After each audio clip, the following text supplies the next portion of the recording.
Glória a Deus. Ontem nós estivemos ali, tivemos com os homens e eu estava compartilhando com eles que você pode, uma recomendação de uma leitura bíblica, que é uma leitura do livro de Provérbios. Provérbios são 31 provérbios e cada dia do mês você pode ler um provérbio. Então, provérbios não são leituras tão longas, raramente tem um provérbio que é tão longo. Então, é uma boa prática para você ler ao começar o seu dia, provérbios. Por exemplo, hoje é dia 13, provérbios 13, amanhã 14, provérbios 14. Não tem problema de esquecer, porque é só lembrar qual é o dia do mês hoje e ler o provérbio daquele dia. É uma boa leitura, de preferência leia com um caderno e faça anotações. Caderno, pastor, né?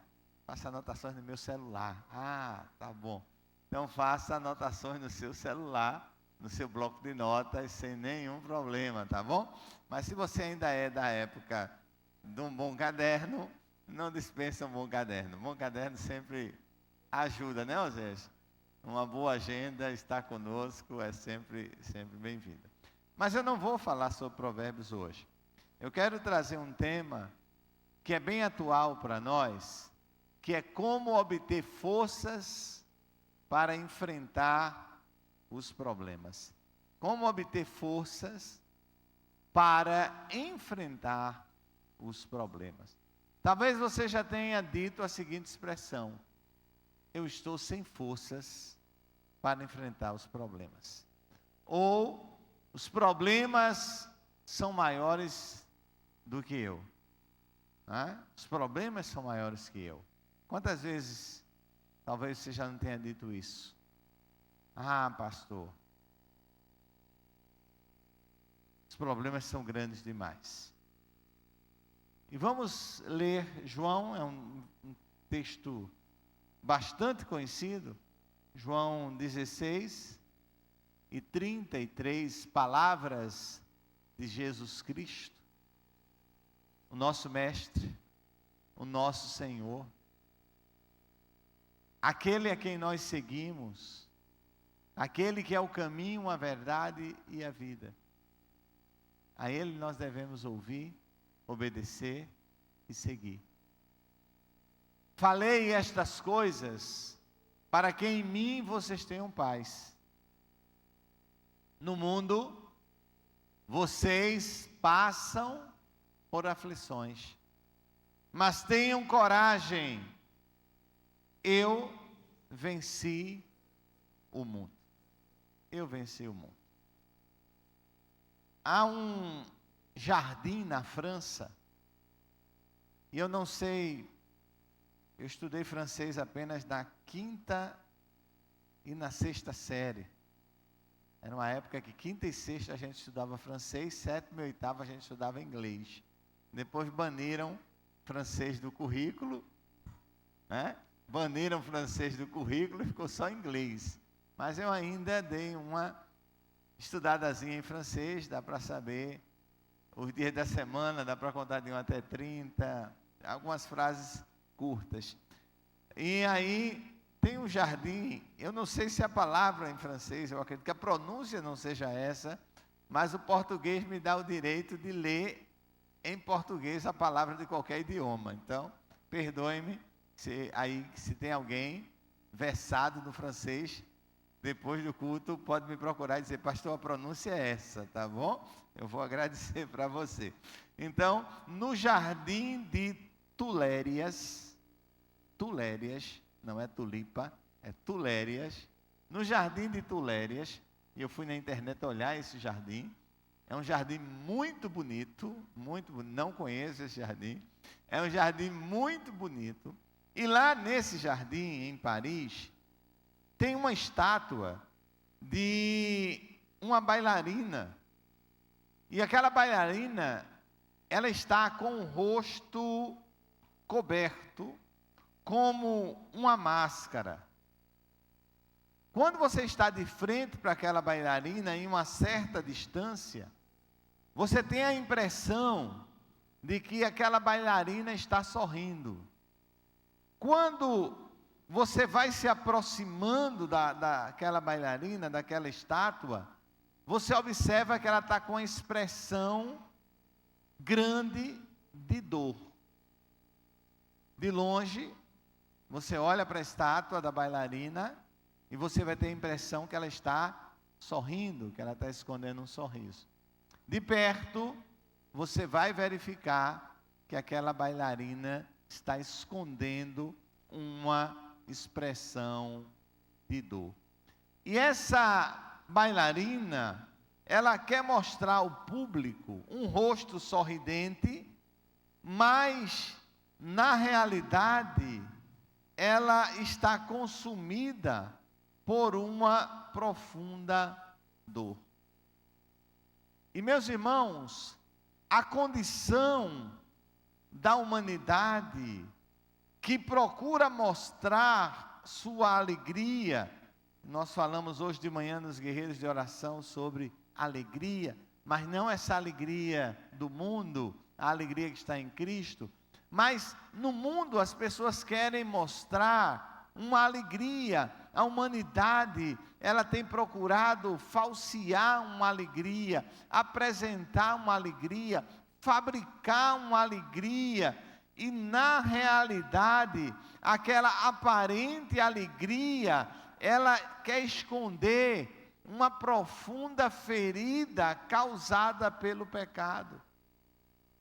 A constatação disso é que nós, no nosso país hoje, nós temos aproximadamente 40% das pessoas vivem num clima de ansiedade, vivem tomando algum tipo de medicação. Nenhum problema, tá, gente?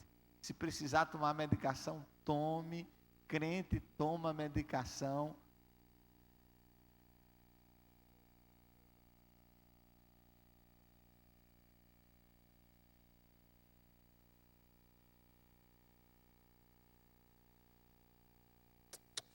Ok? Não há nenhum problema o crente tomar medicação, porque eu estou esclarecendo isso, abrindo esse parênteses, que às vezes você escuta em alguns lugares, é fraqueza tomar uma medicação, tomar um ansiolítico, não.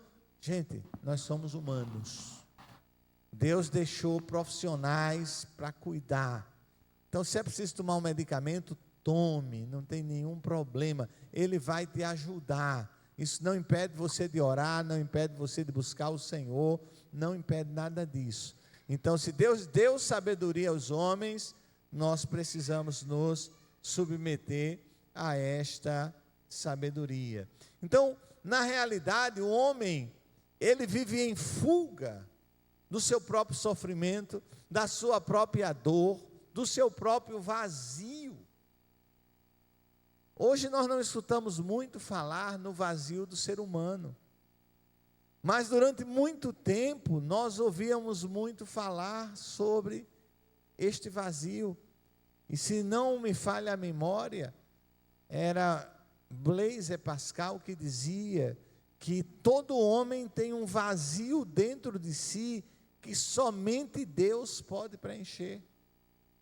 Agostinho de Hipona dizia: Senhor, Tu nos criaste para Ti e nós só vamos encontrar descanso em Ti. Cada vez que a humanidade se afasta de Deus, mais ela se afunda no seu pecado. E tal qual aquela estátua, ela quer mostrar um sorriso, mas por dentro ela esconde uma dor. A dor do vazio. A dor do vazio que o mundo tenta preencher com tantas coisas. Então, a nossa passagem, a nossa trajetória por esta vida, a gente tem que ter cuidado com a palavra passagem para não ser mal interpretado. A nossa estada nesta terra, a nossa peregrinação nesta terra, o nosso tempo de jornada nesta terra, ele passa por uma vida cheia de problemas.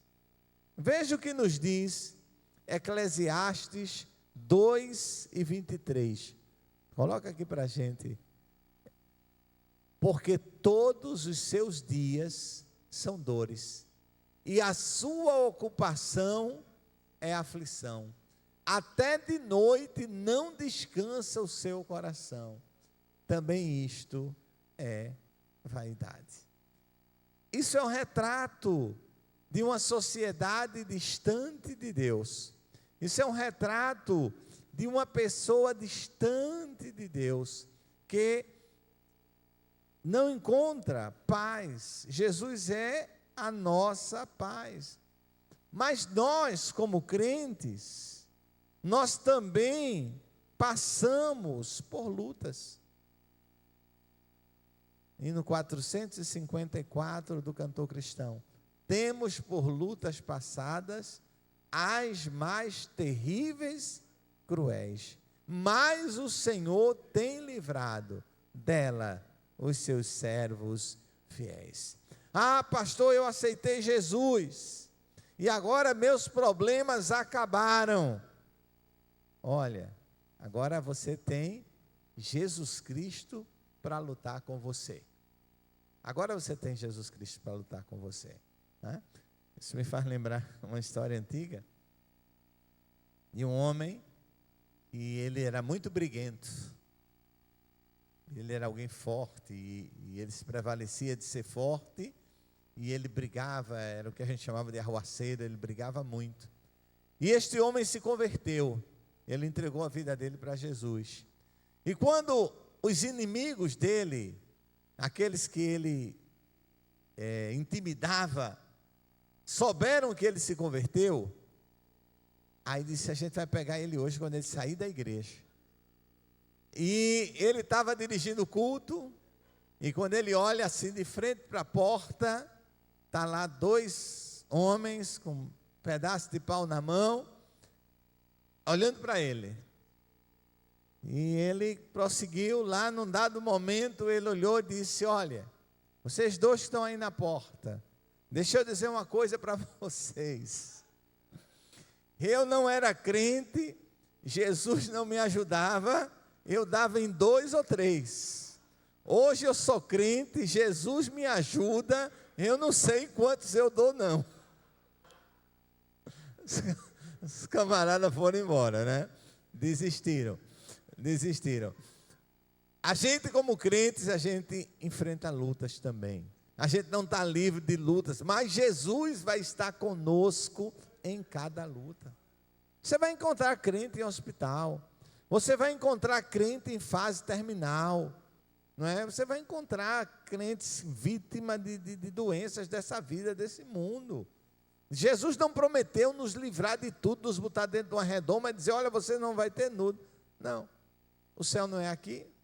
Agora no céu não vai ter dor, não vai ter choro, não vai ter luta, não vai ter nada disso, tá bom? Não vai ter nada disso, você não vai dever a ninguém, tá? Quem lhe deve vai lhe pagar, também lá não vai ter isso, né? No céu você nem vai dever, nem vai cobrar, não tem nada disso. Mas enquanto o céu não chega, aqui é luta,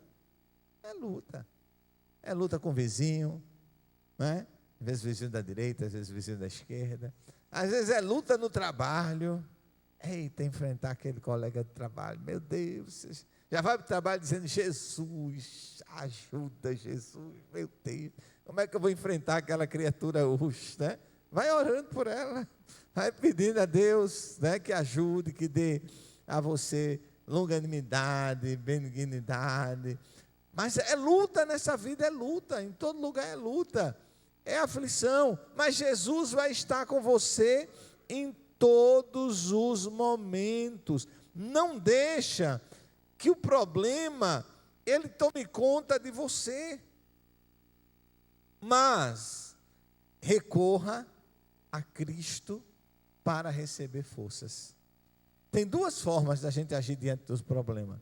Uma é a gente deixar que o problema tome conta da gente. Outra é a gente correr para Cristo e entregar o nosso problema para Ele. Porque Ele diz: vinde a mim todos que estás cansados e sobrecarregados, e eu vos aliviarei. Então, como cristão, nós não estamos livres de problemas. Olha a palavra de Jesus: no mundo tereis aflições, tereis luta, né? Tereis luta. Eu tinha uma amiga na Compesa, já uma senhora, já deve estar na glória, e ela dizia o seguinte, uma vez ela me disse o seguinte, ela disse: olha, Jorge, uma vez eu inventei de ser crente, mas olha, depois que eu levantei a mão, foi um mês de tanto problema que eu desisti, não quero mais não. Eu desisti, não quero mais não, porque foi muito problema, não é? Ela não se permitiu experimentar a presença de Jesus, porque a presença de Jesus nos dá toda a força. Nós não estamos sozinhos na hora dos nossos problemas. Nós não estamos sozinhos. É o próprio Jesus que disse: eis que estarei convosco todos os dias, todos os momentos. Nós não estamos só, a luta vem, mas o Senhor vai estar conosco. O mar se levanta, mas o Senhor está no barco. O mar está revolto, mas o Senhor está no barco. E o barco que Jesus está não afunda. Problema não vence você, problema não derrota você. O choro pode até durar uma noite, mas a alegria, ela vem pela manhã. O dia vai amanhecer, a luz do sol vai chegar, e vai ser um outro dia, e vai ser uma outra história, e vai ser um outro momento, porque Deus está contigo, Ele está à tua frente. Paulo, ele explica isso, mostrando os problemas da vida. Nós não estamos sós. Deus, Salmo 46 e verso 1, eu amo esse salmo, diz que Deus é o nosso refúgio e a nossa fortaleza, socorro bem presente na hora da tribulação. Ou seja, a gente não entende muito bem essa palavra fortaleza, porque ela historicamente está distante da gente. Mas Fortaleza era uma cidade que era cercada, não é o estado do Ceará, né? Não é Fortaleza aqui, não. Era uma cidade onde se construía muralhas quase que impenetráveis, e ali dentro você ficava protegido. Então aquela cidade era uma fortaleza. Então Deus, Ele nos cerca, a Bíblia diz que Ele nos cerca por detrás, por diante, pelos lados, Ele nos cerca, Ele acampa os seus anjos ao nosso redor, para nos proteger, para nos guardar. Ele está conosco, a luta vai se levantar, vai, mas você vai passar por aquela luta. Deus é o teu refúgio, Deus é a tua fortaleza, Ele é socorro bem presente na hora da tribulação. Ele é o Pai de toda consolação. É por isso que nós cristãos temos paz em meio às tribulações. Veja o que diz 2 Coríntios 1, versos 3 e 4. 2 Coríntios 1, versos 3 e 4. O que é que nos diz? Bendito o Deus e Pai de nosso Senhor Jesus Cristo, o Pai das misericórdias, aleluia, e o Deus de toda a consolação. Você está precisando de consolo, está precisando de um colo, está precisando de um abraço, está precisando de um aconchego. Ele é o Pai de toda a consolação. Ele está conosco, Ele está nos carregando nos braços muitas vezes. Nós precisamos nos comunicar com Deus. A única coisa que nós podemos fazer diante do Senhor é reconhecer quem nós somos, é reconhecer como nós estamos. Um certo homem, ele chegou em uma farmácia e ele foi comprar remédios para combater a gripe. E ele chegou ali no balcão e ele perguntou sobre os remédios para a gripe. E aquele atendente perguntou para aquele homem: o senhor trouxe a receita? Ele disse: não, a receita eu não trouxe, mas a gripe está comigo. Né? A receita eu não trouxe, mas a gripe está comigo. Nós precisamos comparecer diante de Deus com os nossos problemas, com as nossas dificuldades, com as nossas lutas. Senhor, tu me sondas e me conheces. Conhece o meu deitar e o meu caminhar. Comparecer diante do Senhor com as nossas lutas, reconhecendo que Ele é Deus, que Ele é Senhor. Sabe, a Bíblia diz: humilhai-vos, pois, diante da potente mão de Deus, para que ao seu tempo Ele vos exalte.